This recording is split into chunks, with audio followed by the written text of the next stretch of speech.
And we're live. What's up, ladies and gentlemen? Hopefully, everybody had a wonderful Friday night and Saturday morning so far. Rough night for the NBA in the sense it definitely looks like Luka could miss some time. Tried to tough it out and come back into the game, but clearly a sprained ankle. So this looked like a really good series, but that's going to take a lot out of it if that's the case. So hopefully, the young man's all right because he is a joy to watch play the game of basketball. Before we get into Saturday's DK picks, I hope everybody had a good night tonight.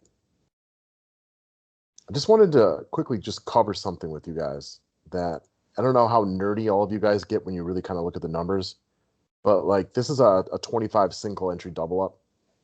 This is for today. I believe this is about 350 people, so 160 positions are paid.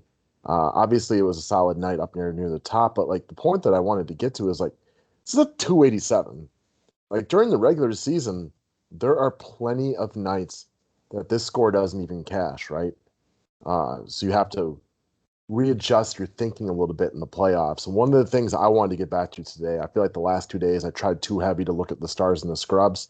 Now I did end up fitting like Kawhi Leonard was a priority for me today. That's why I brought him up on the public video. And also I wanted Luka because I like this game, and Luka would have ended up being solid. Probably one of the reasons that most people used him was it made sense top to bottom. Joel Embiid was also popular and kind of deserved to be. Um, but I tried not to get too many scrubs into my lineup. It was easier today a little bit with TLC going to be supreme chalk and Royce O'Neal firmly in play. Then I felt comfortable using the younger Curry as well today. But I'm definitely looking to attack the mid tier a little bit more the next couple days. It's what's worked really well in the last couple years in the playoffs, but I fell out of that habit a little bit the last 2 days and ended up losing back-to-back days, which shouldn't happen in the playoffs. So before we get into today's picks, guys, just go check out the guys over at Overlay. The name of the website is overlaydfs.com. The contests continue to grow. I am really, really enjoying their playoff contest in the NBA so far. I fell just out of the money today, but that's why I played a little bit lighter today. I didn't like but thought it was harder. I just thought the selections were a lot harder today. The last couple of days, I thought the ones before that were easy, but give it a whirl if you haven't tried yet. It's another little different way to play DFS, and it could be a lot of fun.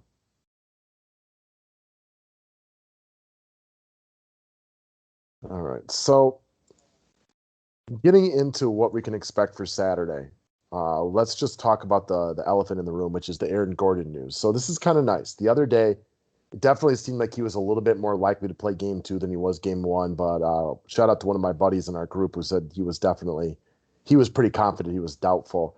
I think, again, he's firmly questionable for game three. So fortunately, we're going to know beforehand. This is going to affect your build a lot because, as we just addressed, um, it's harder to find quality punt plays. So the studs and duds or stars and scrubs alignment is just much more difficult to come across in the playoffs, which is why generally I try to attack the mid tier a little bit more than I would during a regular season type of game. But again, if Aaron Gordon is out, then all those Orlando guys that we've been using the last couple of days continue to be in play. So that's going to be a major influence on the slate. Look for that. We should get this in plenty of time before the first game starts. All right, guys, the NFL package is up. Dave Hasses are up. Subscribe to the station if you're new to the channel. Thumbs up is always appreciated. All right, so let's talk about what I'm looking at tomorrow. So all these guys are in play no matter what.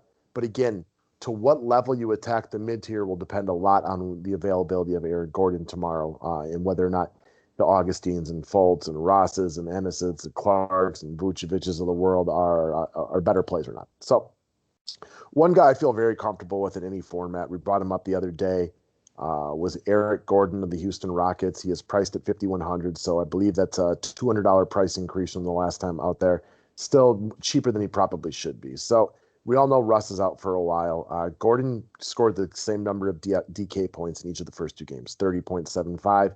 He shot the ball poorly in each of those starts. Now, since we want to, come with complete transparency, it's not been a quality shooting year for Eric Gordon. This is his lowest percentage of shooting the ball from three by several points too in every season of his career, with the exception of the year that he only played 9 games, and probably would have been better that year if it was a larger sample size. So I'm not calling for him all of a sudden to go on fire tomorrow because he's been struggling with this all season. That being said, I mean, he shot 30%. I fully expect him to shoot better for him than 0 for 10. It's hard to shoot worse.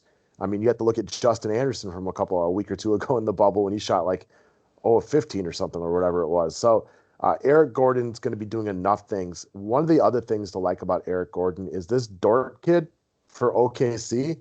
It's making life really hard on James Harden. Now, again, James Harden's incredible. He'll still find a way to get his because he's that good. But Dort's making things difficult on him. He's really making Harden work for everything that he does. So they need another playmaker. You got Austin Rivers. All right.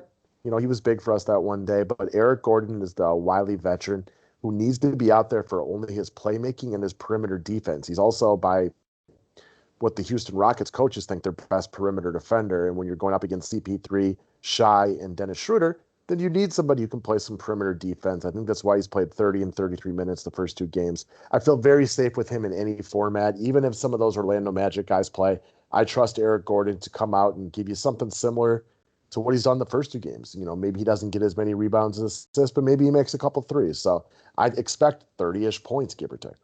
All right, moving on down the list. Let's talk about Tyler Herro of the Miami Heat. So I'll start by saying I prefer him in the GPP build.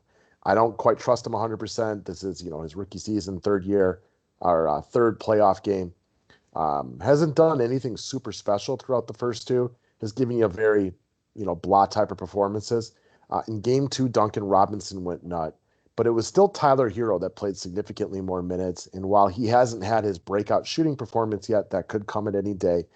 By now, you guys have noticed none is completely fallen out of the rotation at this point, and Herro is being used as more of a playmaker on the second unit.